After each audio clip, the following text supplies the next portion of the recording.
Hello, my fam. It is Perez and Teddy Hilton. Oh, I wanted to start off with a squeeze and some love from us to you because a minute before I started recording this video, I heard the really sad news from Alex Trebek himself that he has been diagnosed with stage 4 pancreatic cancer, which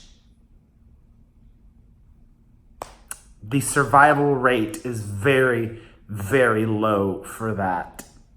However, he tells us that he is determined to fight and he will continue working as much as he can.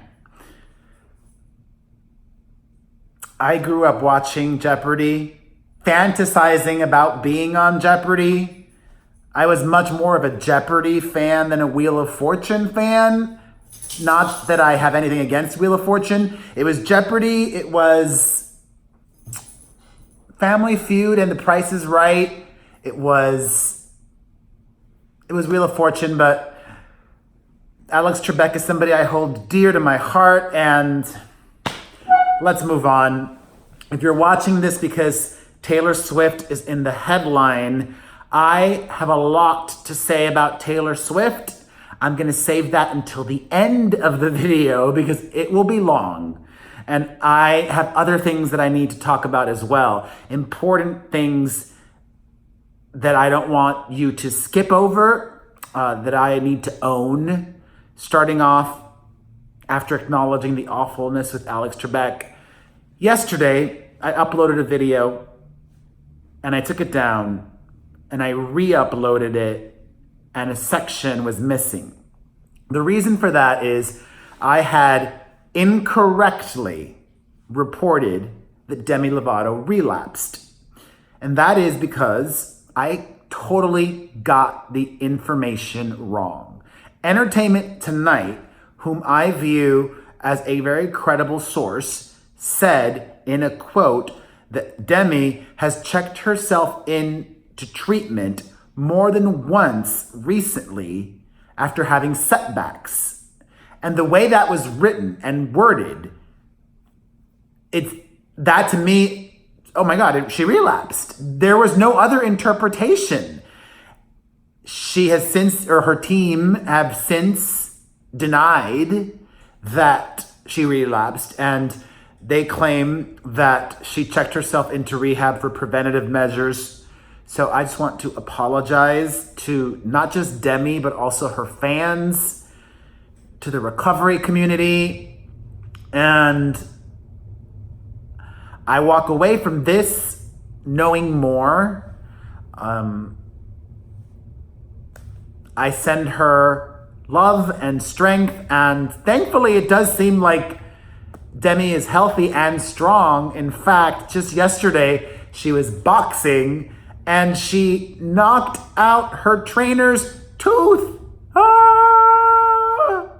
And in, I think, other good Demi Lovato news, she and her rehab boyfriend, Henry Levy, have called it quits. Demi was in rehab for something very serious. She had a near-death experience.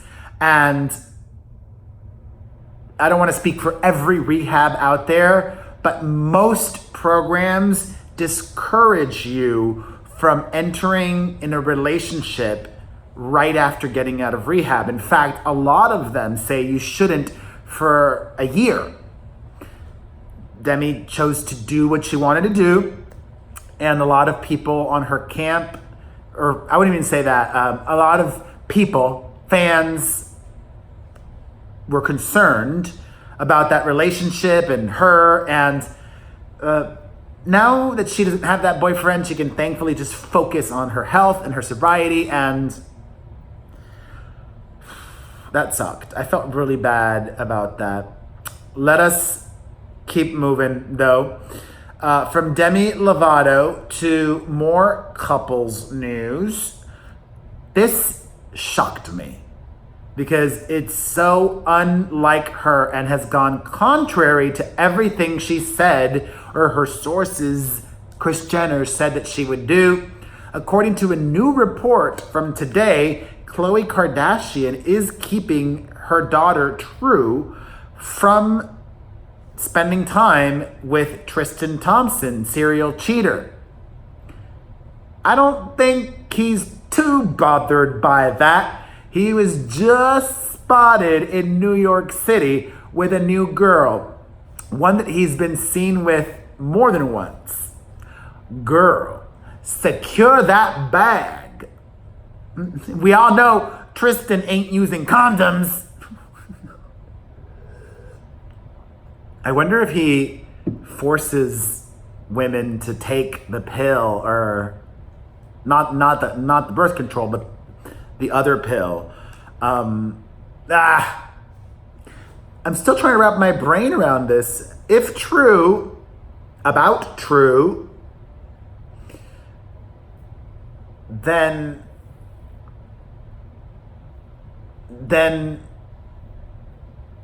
go to court and set up something that a judge puts in place. It really sucks though that, I mean, it doesn't suck. It's unfortunate that they are where they are and that this other party is now going to dictate what happens with their child. I am so relieved that that will never happen to me.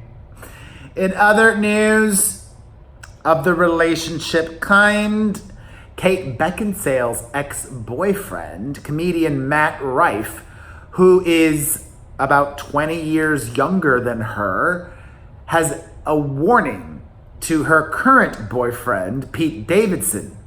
Run. Literally, that is what he said. Run. He went on to say other things, saying, enjoy it while you can. He said, we dated for a year and it was complicated, a lot of ups and downs, but she's moved on and I'm hoping they've both found or are getting out of it what they want to get out of it. Enjoy it while you can. I hope they're both happy. I hope that it can build to where it's an established good relationship. Best of luck to both of you. And run. Pete Davidson will probably ignore that, but mazel. On to some more positive couples news. According to sleuthy fans, ZAC Efron has got himself a new paramour. And I can confirm that it is not me. According to speculation, not confirmed, just a lot of sightings and putting the pieces together, ZAC has been spending a lot of time with Olympian Sarah Bro. She is a swimmer, and good for her and him. No, I'm only kidding. I'm happy for them. On to some more couples news, or relationship news, I should say. Family relationships. The Jonas Brothers have revealed that prior to reuniting, they spent a year in therapy working through their issues. I never knew things were that bad. Glad they mattered enough to each other to do that. There's 4 of them. How lucky to be able to have that 4th. I keep thinking about it. All right. I have to talk about R. Kelly.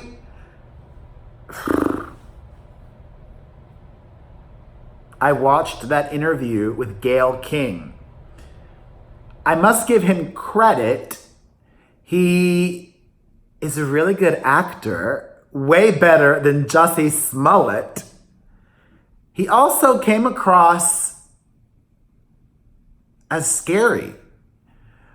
I understand being passionate about what you perceive is a wrongful conviction, but the manner in which he was speaking to Gayle and to us, just imagine how he treats the women in his life. If that's how he treated, if that is the energy and the physicality that he exhibited towards Gayle King in a public setting, imagine what happens behind closed doors. Like the many women who have claimed that R. Kelly is physically abusive towards them. R. Kelly, seemingly to me, is a master manipulator, a liar, and a monster. And he, according to legal documents, was married to Aaliyah when she was 17. Gayle King straight up asked him if he had, he was married to Aaliyah when she was underage, I think 14 or 15, around there. Gayle King asked R. Kelly if he ever had sexual relations with anybody under the age of 17, and he said no.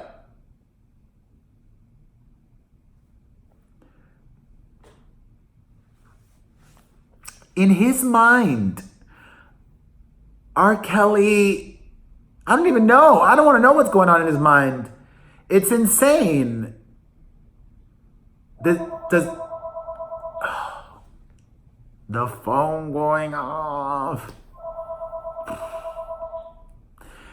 I don't know if he really thinks he's innocent or he's trying too hard to convince us.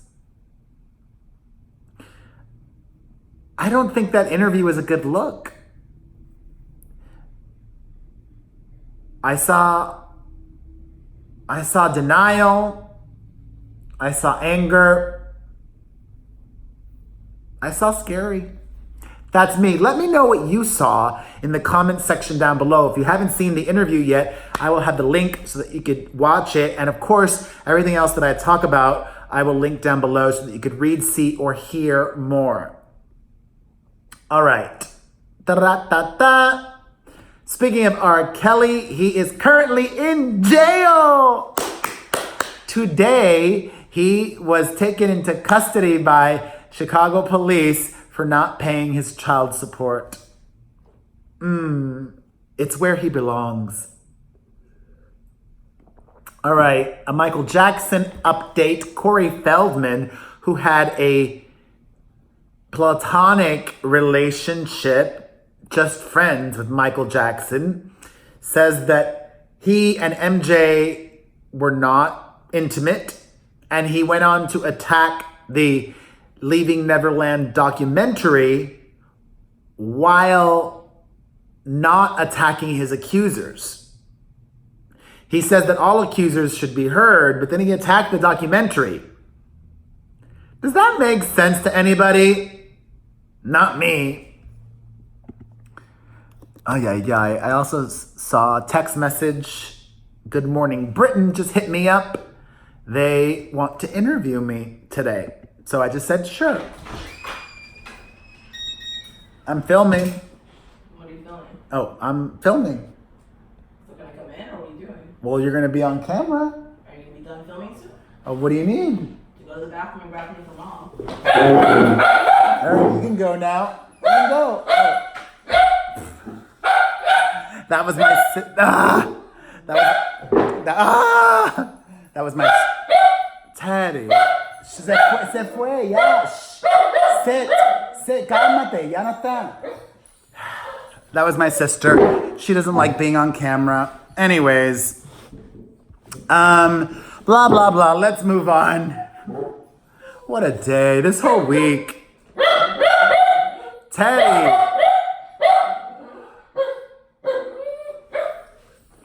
It's a good thing I don't have substance issues, because this week and last week and be like, I just work harder when I'm stressed. Me, that's my addiction. I've said that before. Although I had done a good job of peeling back the responding to so many comments on social media and liking every comment. I just can't. I don't have enough time. Anyways, an exclusive. Ian Ziering, formerly of Beverly Hills 90210, and he has signed on to star in the reboot. He got into a fight today.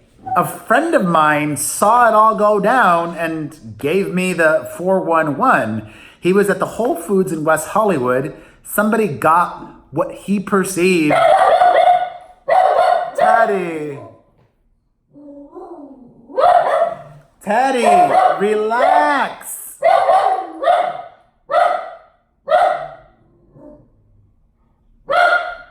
Te voy a mandar para tu cuarto. Okay. Somebody got the parking spot that he thought was his. So he got into a shouting match with this woman, and then that continued inside the Whole Foods store, and he even tossed aside some grapes. Like,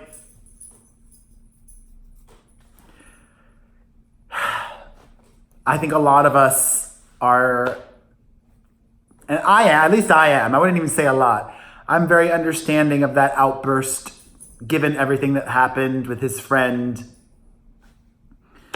Let's end things on a positive note. A lot of Taylor Swift to get to. All right. Taylor Swift, I talk about her on my podcast this week. If you haven't listened to it yet, you can hear the Perez Hilton podcast with Chris Booker on iTunes or directly at perezpodcast.com. I said that I was really bored by Taylor's essay that she wrote for Elle UK about writing pop music. I would have preferred if she did an interview with a friend or not even written anything. Like, if you're going to do that, I want you to sit down with somebody like Zane Lowe and have a meaningful conversation. Or if it would have been for Songwriter Magazine, but for Elle, that just seems not pleasing to me. And it seemed like Taylor is wanting to control her image and the narrative almost too much, to an obsessive way. All of that has been wiped from my brain and wiped clean, because a lot of the things that Taylor Swift has been doing have been rectified by her Elle US cover story, which she wrote. Taylor Swift is about to turn 30 later this year, and she wrote an essay about the 30 things she has learned in life. And when I read, oh, Taylor wrote another essay, I'm like rolling my eyes. But then I read it and I was weeping inside, because it is everything that I have been wanting from Taylor for a while. I've been wanting something from her. I've been wanting answers. I've been wanting an insight into her heart. I have been wanting her to come across as human. And this piece that she wrote for Elle blew my mind. Not only did she offer us insight, she gave us news, sad news, that her mother is battling cancer once again, keeping Andrea in my thoughts. She gave us insight on how Kim Kardashian hurt her. She gave us insight into her relationships, and she did it all herself in her own words, without an interviewer or an editor manipulating what she said in an interview. And Taylor Swift doesn't always give us what we want when we want it, but ultimately she gives us what we want. At least us fans. The general public, not so much. Although I think the general public is a Taylor Swift fan. Do I really want to read all of these in full? Maybe not, but I will. I'll address each one.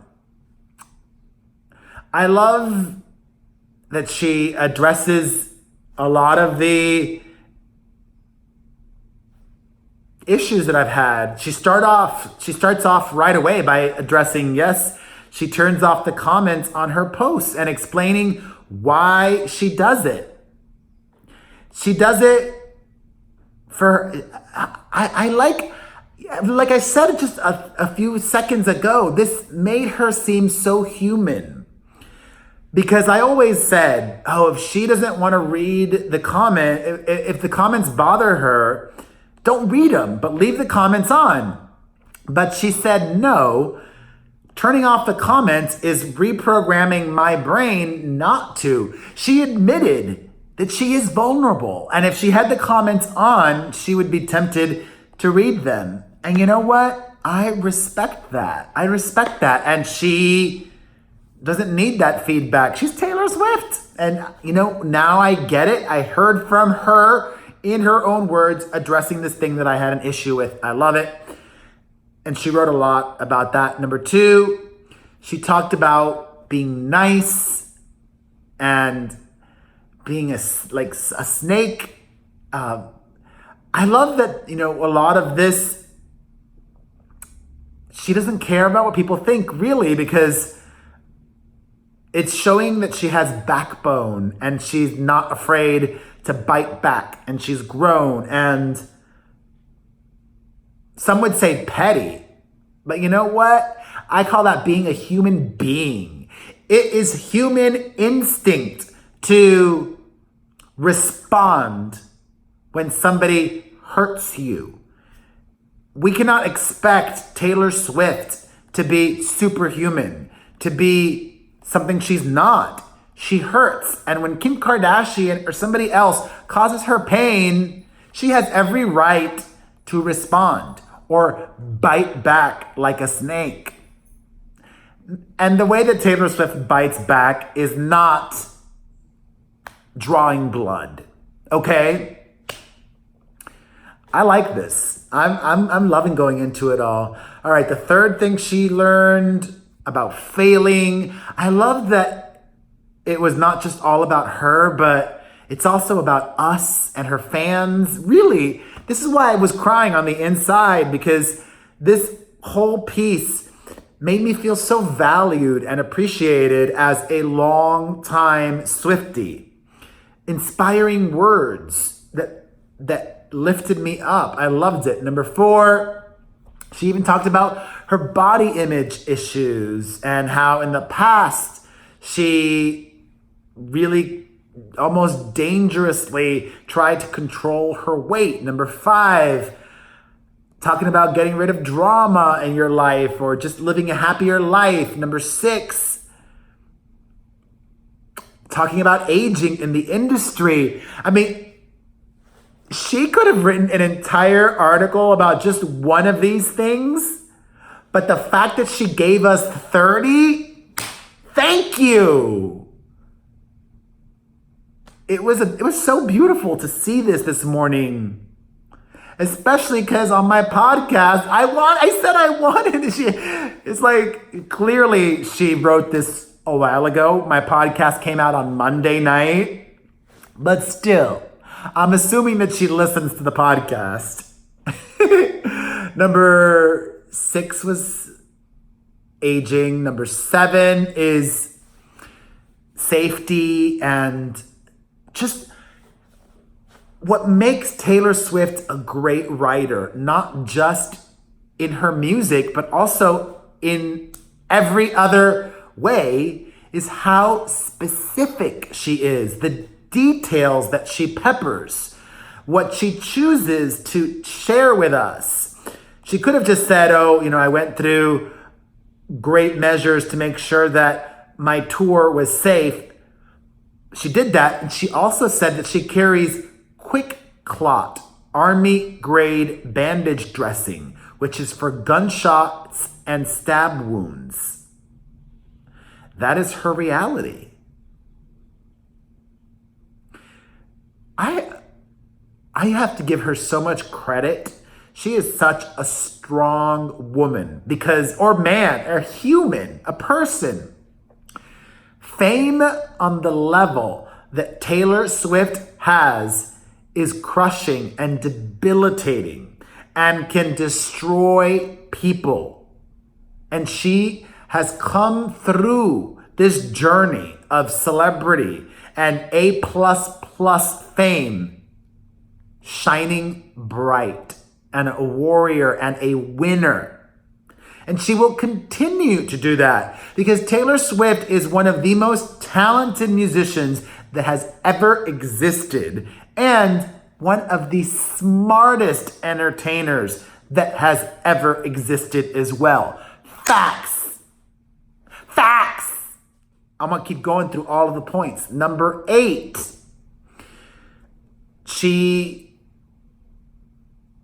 Some of these are similar. It's about outside opinions. 8 is similar to 1. I'm not mad. She wanted to do 30, so she had to stretch a little bit. Number 9, she learned to make a cocktail. By the way, I love a Pim's cup. Yummy. Number 10, some recipes. She shared some of her favorite recipes. I love it. She even showed humor, saying weird flex. I love this woman. I love this woman. She's like family. You can have disagreements with family. I've said this before. But at the end of the day, family is family. And for me, family is number 1 and family is forever. Number 11, command tape. I'm going to have to look into that to hang my photos. Number 12, the power of apologizing. You guys, I want to get this printed in a book and look back on it once a year, because so many of these things are so powerful and resonate so much with me. Number 13, talking about believing and supporting victims and addressing her own assault and that case. All of this is just, it blows my mind. This is the best. She basically interviewed herself and put it in list form and beyond. Next level. Number 14. Talking about showing up for your friends and communicating when times are tough. Number 15. Vitamins. I love it. I love it. It's not all heavy. Number 16. Getting to know someone. Alluding to some of her failed relationships. Tom Hiddleston. I still wish she and Tom Hiddleston had worked out. Do any Swifties out there know what the real reason of her split with Tom was? Maybe she just didn't get to know him she just didn't get to know him well enough. And he was so charming. And then when she got to know him, she realized it wasn't a match. Y'all, I don't care. I'm glad this is a long video because I continue to blow my own mind. Number 17, makeup. She even talks about makeup. This is one of the best things Taylor Swift has ever done. Number 18, learning from your past and rectifying that. Talking about her squad and how she would probably do things differently now, being accepted, being a cool girl, not being a cool girl when she was young. Number 19, playing mind games and how she's been guilty of that herself. And the older you get, hopefully you stop doing that. Number 20, she talks about Karlie Kloss, most likely, whom she is probably not really friends with anymore. Let's be real. Talks about lifelong friends versus situationships, like being young. Number 21, fashion. She even pokes fun of herself and Bleachella. I liked Bleachella, honestly. I think she should bring that back or give us a different hair color. Give us red. Something. I don't know. I'm not mad at it. How to communicate with your loved ones. Taylor Swift is a master communicator, so communicating is an important topic to her. Number 23, talking about us, the Taylor fans, the ones that are watching this long video at the end. Number 24, illness, talking about her mom and dad's cancer. Andrea Swift is one of the nicest human beings I've ever met. To everyone, to every single person. Actually, Andrea is probably even nicer to Taylor's fans than she is to anyone else. And she's very nice to everyone.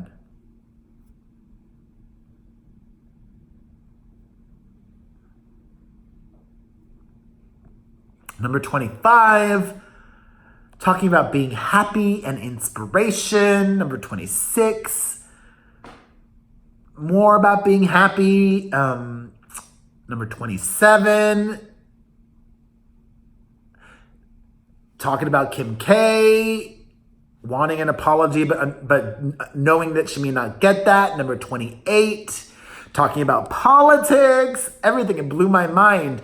And how she found her voice and being able to speak about that. Number 29, talking about her hair. And number 30, she talked about just letting go and forgiving yourself and being kind to yourself, which is not easy. I put so much pressure on myself. And it's okay. It's okay. It's a great mantra. What a video. I love you, Taylor Swift. I do. From the bottom of my heart. And, I'm sorry if I've said things in the heat of the moment like, oh, Taylor Swift got me banned. You guys, well, she did. Not herself. Her team, her label, not even her team. I don't think her team would have done that. Her label or some automated system or whatever. That is in the past. And even though that happened, I still went to her damn tour. I've gone to all of her tours. I love this woman. I love you from the bottom of my heart. It's going to take me forever to upload this video. I'm so stressed right now, but it was worth it. I'm glad I did it. I appreciate you for watching. Thank you. Hit the like button, leave a comment, follow, subscribe, share. Bye.